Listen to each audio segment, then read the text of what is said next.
I thought I was just stopping for gas on my way home from my sister's wedding. I had no idea that a scribbled note on a receipt would save my life and reveal that someone had been following me for over 200 miles. My name is Rachel Torres. I'm 29, a graphic designer from Austin, Texas. And this is the story of the night a gas station cashier saw what I couldn't see, and why I'm still alive to tell you about it. If you're new here, hit that subscribe button and drop a comment telling me where you're watching from. Now let me take you back to that night. It was a Saturday night, 11:47 p.m. I was driving home alone from Dallas after my younger sister Jordan's wedding. I was exhausted, but happy, still wearing my bridesmaid dress under my hoodie because I was too tired to change. The wedding had been absolutely beautiful. Jordan looked stunning. My dad cried during his speech, and I'd spent the whole day running around making sure everything was perfect. Around 8 p.m., after Jordan and her new husband left for their honeymoon, my parents pulled me aside. "Rachel, just stay the night," my mom said, holding both my hands. "You look exhausted. Drive back in the morning when you're rested." I shook my head. "Mom, I'll be fine. I've got a huge client presentation Monday morning, and I really want to sleep in my own bed. It's only a 3-hour drive." My dad didn't look convinced. "At least call us when you get home, okay? No matter how late." "I promise," I said, hugging them both. So there I was, 3 hours into the drive on Highway 35. The highway was mostly empty, just the occasional truck passing by. To keep myself awake, I'd called my best friend Nina around 10 p.m. "Girl, your speech made me cry," Nina said through the phone. "And did you see how Jordan's husband looked at her during the vows? That's the kind of love we all need." We talked about the wedding, gossiped about some of the guests, and laughed about how my mom had basically sobbed through the entire ceremony. But after about 30 minutes, my phone started dying. "Okay, I'm at 4% battery," I told Nina. "I better let you go before this thing dies completely. Drive safe, babe. Text me when you're home." After that, it was just me, the dark highway, and my thoughts. I had about an hour left to go. I remember feeling so peaceful in that moment. The wedding had gone perfectly, my sister was happy, and I was heading home to my cozy apartment. I had no idea what was coming. Around 11:45, my gas light came on. I'd been so focused on getting home that I forgot to fill up earlier. I saw a sign for a gas station at the next exit and pulled off the highway. The place was called Quick Stop, and honestly, it looked like it hadn't been updated since the 1990s. You know the type. Flickering neon signs, cracked pavement, the kind of place you only stop at because you have no other choice. There were only 2 other cars in the lot when I pulled in. One was parked way over by the air pump, a silver sedan. I didn't see anyone inside it, but I figured the driver was in the bathroom or something. I parked at pump number 6, the one closest to the convenience store entrance. Only one side of the parking lot had decent lighting, and thankfully, I was on that side. I stepped out of my car into the cool night air.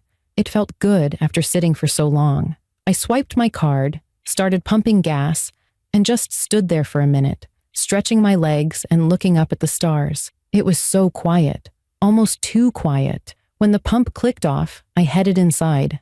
I needed coffee desperately, and honestly, I just wanted to use the bathroom and grab something sweet to keep me awake for the last stretch home. The inside of the store was bright, almost painfully so after the darkness outside.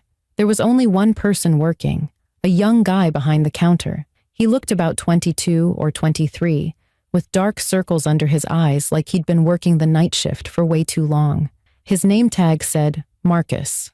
I grabbed a large coffee from the machine in the back and picked up a bag of Skittles. Comfort food. As I walked up to the counter, I tried to make small talk. "Long night?" I asked, setting my stuff down. Marcus looked up at me, and I noticed something strange. His eyes kept darting toward the window behind me, like he was distracted by something outside. "Yeah, you could say that," he said quietly. His voice was tense. I figured he was just tired or bored. Working alone at a gas station in the middle of nowhere at midnight couldn't be fun. He scanned my items, and I paid with my card. That's when everything changed. Marcus printed out my receipt and handed it to me. But as I took it, I felt his hand shaking. I looked down at the receipt. confused. And that's when I saw it. At the bottom, in messy handwriting, were 6 words that made my heart stop. Don't turn around. Leave now. I looked up at Marcus, my eyes wide with confusion and fear. My mouth went dry. What? I whispered. What is this? Marcus didn't say anything. He just raised his hand and pointed behind himself at a large security mirror mounted in the corner of the ceiling. It was one of those curved mirrors that let cashiers see the whole parking lot. I looked at the reflection. At first, I didn't understand what I was seeing. There was my white Honda Civic at the pump where I'd left it. But then I saw movement. Someone was crouched behind my car, a figure in dark clothing, and they were holding something in their hands. My license plate. They had removed my back license plate and were examining it, turning it over in their hands like they were studying it. My entire body went cold. Oh my God, I breathed. Marcus leaned forward across the counter, his voice barely above a whisper. They pulled in right after you. I've been watching them through the window this whole time. They waited until you came inside, then went straight for your car. I already called 911, but you need to stay calm and stay in here with me. My hands started shaking so badly I nearly dropped the receipt. I couldn't take my eyes off the mirror. The figure was still crouched behind my car, completely focused on my license plate. They had no idea we were watching them. Who is that? Why are they taking my license plate? My voice came out higher than normal, panic creeping into every word. I don't know, Marcus said, but I know it's nothing good. Nobody follows someone to a gas station and steals their license plate unless they're planning something worse. My mind started racing, trying to make sense of what was happening. I thought back over my entire drive from Dallas. Had anyone been following me? I remembered seeing headlights in my rearview mirror for long stretches of the highway, but I just assumed it was another driver heading in the same direction. It's a major highway. Lots of people use it late at night. But now, those headlights took on a completely different meaning. Then something clicked in my memory, and my stomach dropped even further. About 90 minutes ago, just outside Waco, I'd stopped at another gas station. Just a quick stop to grab a bottle of water and use the restroom. I remembered parking under a bright light and noticing a silver sedan parked a few spaces away. I hadn't thought anything of it at the time. But that was the same silver sedan, now parked by the air pump outside this gas station. They've been following me, I said, my voice breaking, for hours, since Waco, maybe even since Dallas. The realization hit me like a physical blow. Someone had targeted me. Someone had watched me leave my sister's wedding and decided to follow me down a dark highway in the middle of the night. The thought made me feel sick. Marcus's face hardened. Listen to me, Rachel. I realized he must have seen my name on my credit card. The police are 12 minutes away.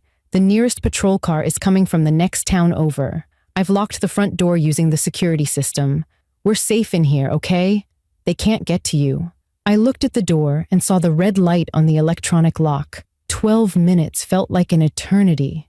I pulled my phone out of my hoodie pocket, desperate to call someone, to tell someone what was happening. But when I looked at the screen, my heart sank. 3% battery. The little red battery icon was flashing at me. I tried calling my dad anyway. My fingers were shaking so badly I could barely hit his contact. The phone rang once, twice, and then the screen went black. Dead. Completely dead. No, no, no, I whispered, staring at the useless piece of metal and glass in my hand. I was cut off from everyone. My parents had no idea where I was or what was happening. Nina thought I was safely driving home. Nobody knew I was trapped in a gas station with a stranger outside who had been following me for over 100 miles. Marcus touched my arm gently. Hey, look at me. We're going to be okay. Just keep watching the mirror and tell me if they move. I nodded, trying to control my breathing. Through the mirror's reflection, I watched the figure finally stand up. It was definitely a man, average height, wearing a black jacket and a baseball cap pulled down low over his face. But here's what made my blood run cold. He didn't put my license plate back on my car. Instead, he slipped it into his jacket pocket and started walking toward the front of my vehicle. Marcus tensed beside me. He's checking to see if you're coming back out. The man stood near the front of my car, looking around the parking lot. His body language changed. He'd been calm and methodical while removing the plate, but now he seemed confused, almost agitated. He was realizing I'd been inside the store too long. A normal person would have paid and left by now. Then he started walking toward the convenience store windows. He was trying to see inside, but the bright interior lights created a glare on the glass that made it hard to see through from outside. Still, he kept coming closer. "Get down," Marcus hissed, and we both crouched behind the counter. My heart was beating so hard I could feel it in my throat, in my ears, everywhere. I pressed my back against the cabinet doors, making myself as small as possible. From our hiding spot, I could hear footsteps outside. Slow, deliberate footsteps getting closer to the entrance. "What does he want from me?" I whispered to Marcus, tears starting to stream down my face. "Why is he doing this?" Marcus shook his head, his jaw clenched. "Nothing good. Nobody follows someone for hours and steals their license plate for any good reason." He pulled out his phone and started swiping through something. "I want to show you something, but it's going to scare you." The security cameras recorded everything. He turned his phone toward me, showing me footage from earlier. The timestamp showed my car pulling into the station. 30 seconds later, the silver sedan pulled in behind me, but stayed way back in the darker part of the parking lot, almost hidden. The man had waited inside his car, watching me pump gas, watching me walk into the store. Only after I disappeared inside did he get out and move quickly toward my car. "He knew exactly what he was doing," Marcus said quietly. "Look how careful he is, how he waited for the perfect moment. This isn't the first time he's done something like this." The footsteps outside suddenly stopped. Marcus and I stayed frozen behind the counter, barely breathing. Then we heard it, the sound of someone trying the front door handle. The metal rattled once, twice, 3 times. The man was pulling hard, testing the lock. My whole body went rigid with fear. The only thing between us and this stranger was a glass door and an electronic lock. Marcus grabbed my hand and squeezed it, silently telling me to stay quiet and stay down. The rattling stopped. For a few seconds, there was nothing but silence. Then I heard footsteps again, this time moving along the front of the building. He was looking for another way in. My mind immediately went to the back door, the employee entrance. "Marcus," I whispered urgently, "is there a back door? Is it locked?" "It's a reinforced security door with a deadbolt," he whispered back. "He's not getting through that. Just stay calm." But I could hear the worry in his voice too. We both knew that glass windows could be broken if someone was determined enough. If this man really wanted to get to me, a locked door might not be enough to stop him. After what felt like hours but was probably only a minute, the footsteps came back to the front. I risked lifting my head just enough to peek over the counter at the security mirror. The man was standing directly in front of the door now, looking at something. Then I realized what he was staring at. When Marcus had locked the door, the security system had automatically flipped the sign to closed. The man was reading that sign right now, probably trying to figure out why a 24-hour gas station would suddenly be closed. Then his face appeared in the window. Even from behind the counter, I could see him clearly in the mirror's reflection. He pressed his face close to the glass, his hands cupped around his eyes to block out the glare. He was looking right into the store, searching for us. My breath caught in my throat. I ducked back down, pressing myself against the cabinet so hard the handles dug into my back. "He knows," I breathed. "He knows we saw him." Marcus nodded slowly, his face pale. For a long moment, neither of us moved. We just listened to the silence, wondering what the man would do next. Would he break the window? Would he wait outside for us? Would he run before the police arrived? The not knowing was almost worse than anything else. Then I heard something that made my stomach turn. Footsteps moving away from the door, heading back toward the parking lot, back toward the cars. "He's leaving," Marcus whispered, slowly raising his head to look at the mirror. I lifted my head too, just enough to see the reflection. The man was walking back across the parking lot, but he wasn't rushing. He was walking calmly, casually, like he had all the time in the world. When he reached the silver sedan, he opened the driver's side door but didn't get in. Instead, he stood there looking back at the store, and then he smiled. It wasn't a friendly smile or an embarrassed smile like someone who'd been caught doing something wrong. It was something else entirely, something cold and knowing. He was letting us know that he knew we'd seen everything, and he didn't care. That smile said he'd done this before, and he'd do it again. My blood turned to ice. "Oh God," I whispered. "What kind of person does that?" Marcus didn't answer. He was already pulling up something else on his phone. Before he could show me, we both heard it. Sirens in the distance, getting closer. The man heard them too. His smile disappeared instantly. He jumped into the silver sedan and started the engine, but he was too late. 2 patrol cars came screaming into the parking lot from different directions, their red and blue lights flooding everything. They'd boxed him in perfectly. One car blocked the exit back to the highway, while the other pulled up right behind the silver sedan, trapping it against the air pump. I watched through the mirror as 4 police officers jumped out with their weapons drawn, shouting commands I couldn't quite hear through the glass. The man tried to get out of his car, maybe thinking he could run, but the officers were already surrounding him. "Get on the ground, hands where we can see them, now!"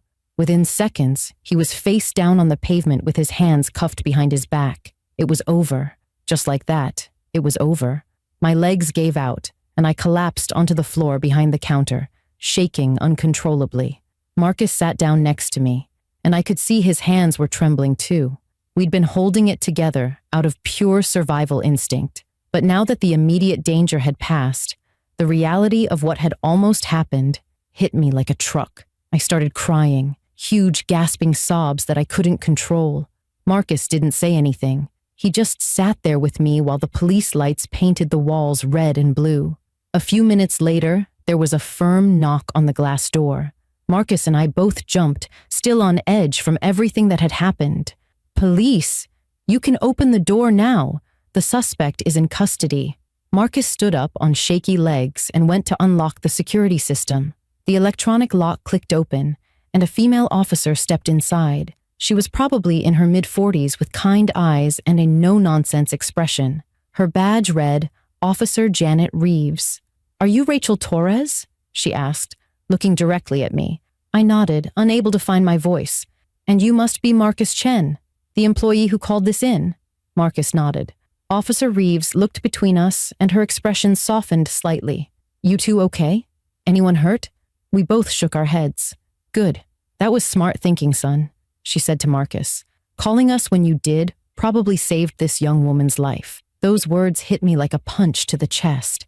Saved my life. This wasn't just some creepy guy or a random weirdo. This had been something much more serious. Officer Reeves pulled out a small notebook. "I need to get a statement from both of you. But first, I think you need to hear what we found." She gestured toward the parking lot where 2 other officers were searching the silver sedan. "The man we just arrested is Dennis Howell, age 43. He's wanted in Louisiana in connection with 2 carjackings and 1 attempted abduction." My hand flew to my mouth. Attempted abduction. The words echoed in my head. "What?" I managed to choke out. Officer Reeves pulled out her phone and showed me a wanted poster.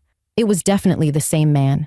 Same cold eyes, same build. Howell has a very specific method of operation. He targets women traveling alone on highway routes, usually late at night. He follows them for miles, sometimes over 100 miles, waiting for them to stop for gas. When they do, he removes their back license plate while they're inside paying. Most people don't notice it's missing when they get back in their car, especially at night. Marcus leaned forward. "But why steal the license plate? What does that accomplish?"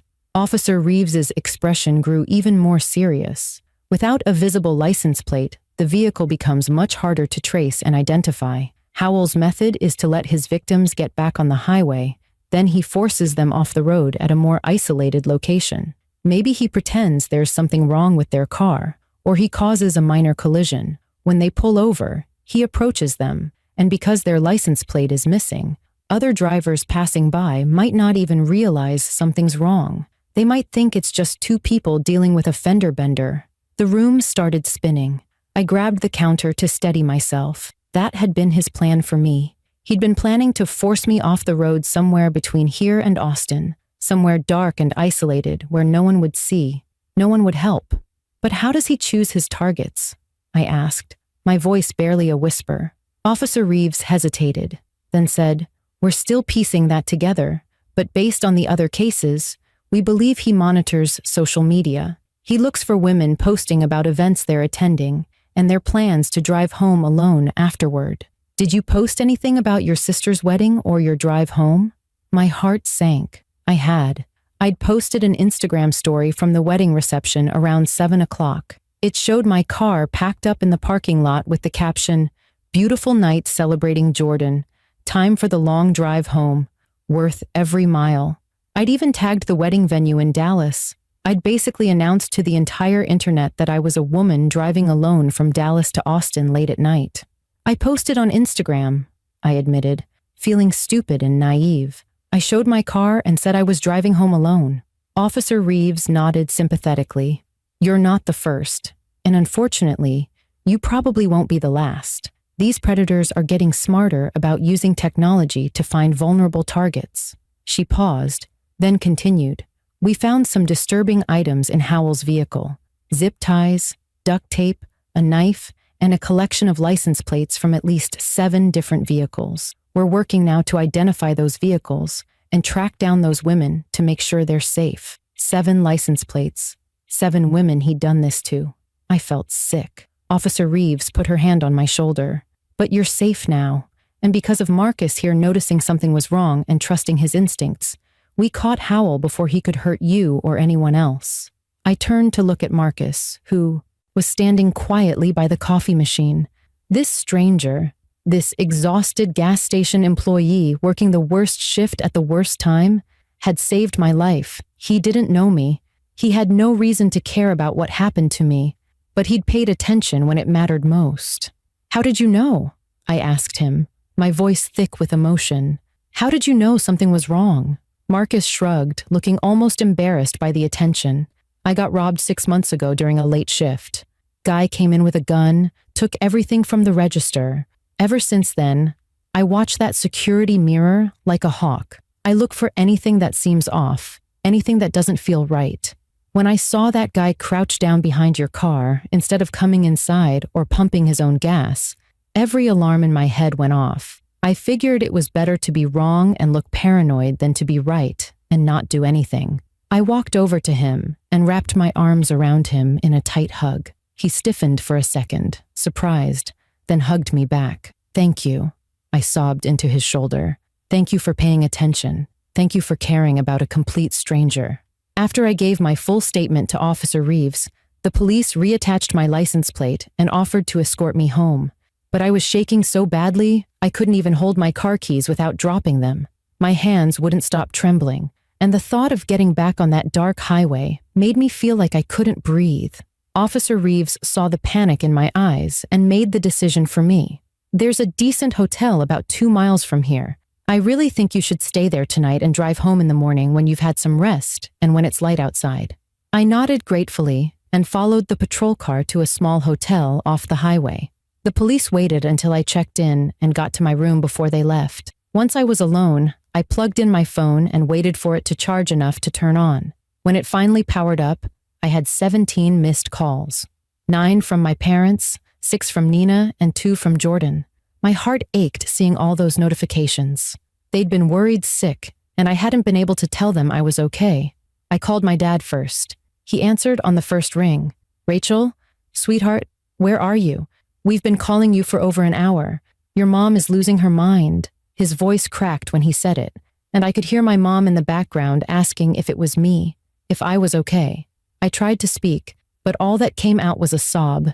"Baby girl, what's wrong? Are you hurt? Where are you?" The concern in his voice broke something open inside me, and I told him everything. About the gas station, about Marcus and the note, about Dennis Howell and what he'd been planning to do to me. My dad went completely silent for a long moment. When he finally spoke again, his voice was thick with emotion. "We're coming to get you right now. Text me the hotel address. We'll be there in 3 hours." I tried to tell him it was almost 2 in the morning, that they didn't need to drive all that way, but he wouldn't hear it. "Rachel, you are our daughter. There is nowhere on this earth we wouldn't go for you. We're already getting in the car." My mom took the phone from him. "Sweetheart, I'm so sorry. I should have made you stay. I should have insisted. She was crying now too. "Mom, this isn't your fault. Nobody could have known this would happen." But even as I said it, I wondered if I should have listened to her. After I hung up with my parents, I called Jordan. She picked up immediately, her voice frantic. "Rachel, oh my God, where have you been? I've been freaking out." When I told her what happened, she started sobbing so hard she could barely speak. "This is my fault. I never should have let you drive home alone. What if something had happened to you? What if that cashier hadn't noticed? I would never forgive myself." "Jordan, listen to me. You just got married. This was your special day. You cannot blame yourself for this. Some sick person decided to follow me. That's on him, not on you, not on anyone else." We talked for another 20 minutes until she finally calmed down. My parents arrived at the hotel at 4:30 in the morning. My dad held me for a long time without saying anything, and my mom kept touching my face like she needed to make sure I was really there, really okay. The next week was a blur. I gave additional statements to the police. I learned that Dennis Howell was being charged with stalking, attempted kidnapping, and a list of other crimes from Louisiana. The district attorney told me I might need to testify at his trial. I immediately deleted all my social media accounts. Instagram, Facebook, everything. I couldn't stand the thought of strangers knowing where I was or what I was doing. Nina thought I was overreacting, but I didn't care. My privacy was more important than likes and followers. About a week after everything happened, I drove back to that gas station during the daytime. I needed to see Marcus again, to thank him properly. I brought him a $200 gift card and a handwritten letter telling him how much his actions meant to me. When I walked in, he was restocking shelves. He looked surprised to see me. "Rachel, how are you doing?" We sat in his car in the parking lot and talked for over an hour. I asked him why he'd taken such a risk for a complete stranger. "Honestly, I almost didn't write that note," Marcus admitted. "I stood there for like 30 seconds, trying to decide if I was just being paranoid. What if I was wrong? What if that guy was just checking his tire pressure or something innocent? You would have thought I was some crazy person, and I probably would have gotten in trouble with my manager for scaring a customer." He shook his head. "But then I thought about what could happen if I was right and I did nothing. I couldn't live with that. So I wrote the note. I'm so glad you trusted your gut," I told him. "You saved my life, Marcus. Actually saved it." He got quiet for a moment, then said, "My little sister is about your age. She drives alone all the time for her job." I kept thinking, what if that was her? What if someone saw something strange and didn't say anything because they didn't want to seem paranoid? I'd want someone to speak up for her. So I spoke up for you. If this story gave you chills, do me a favor and hit that subscribe button and drop a comment telling me where you're watching this from. I want to know this message is reaching people everywhere. That conversation with Marcus changed something fundamental in how I see the world. I'm more careful now. Absolutely. I'm more aware of my surroundings. I don't share my location or travel plans online anymore. I keep my phone charged when I'm driving long distances. But I refuse to live in constant fear. What I took away from that night isn't that the world is full of terrible people. What I learned is that there are good people too. People like Marcus who pay attention, who trust their instincts, who choose to care even when it would be easier not to. 3 months later, I was at a coffee shop when I noticed a man following a young woman around the store. He wasn't doing anything obviously wrong, but something about it felt off. The woman looked uncomfortable, but wasn't saying anything. Old me would have minded my own business, afraid of making a scene or being wrong, but new me walked up to that woman and quietly asked, "Hey, do you know that guy? Because he's been following you." It turned out she didn't know him, and she was scared but didn't know what to do.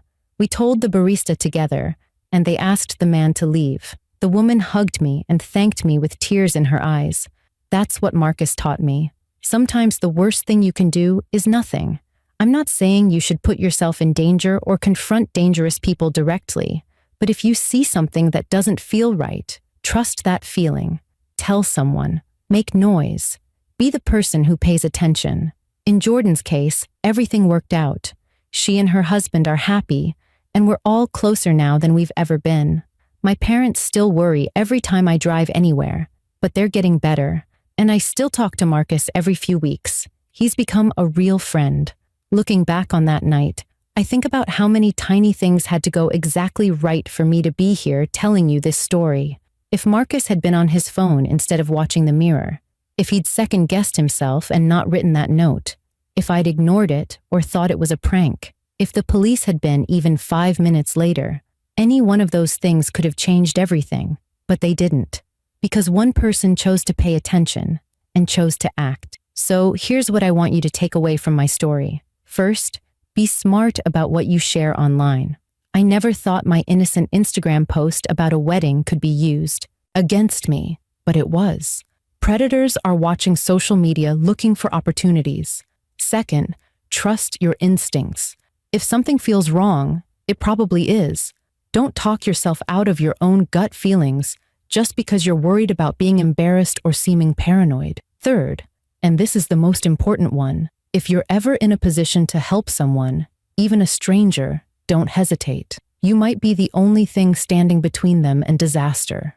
Marcus didn't know me. He didn't owe me anything. He was just trying to get through another long night shift at a gas station. But he chose to care, and that choice saved my life. We need more people like Marcus in this world. People who pay attention when it matters. People who speak up even when it's uncomfortable. People who choose action over convenience. Be that person. I promise you it matters more than you could ever know.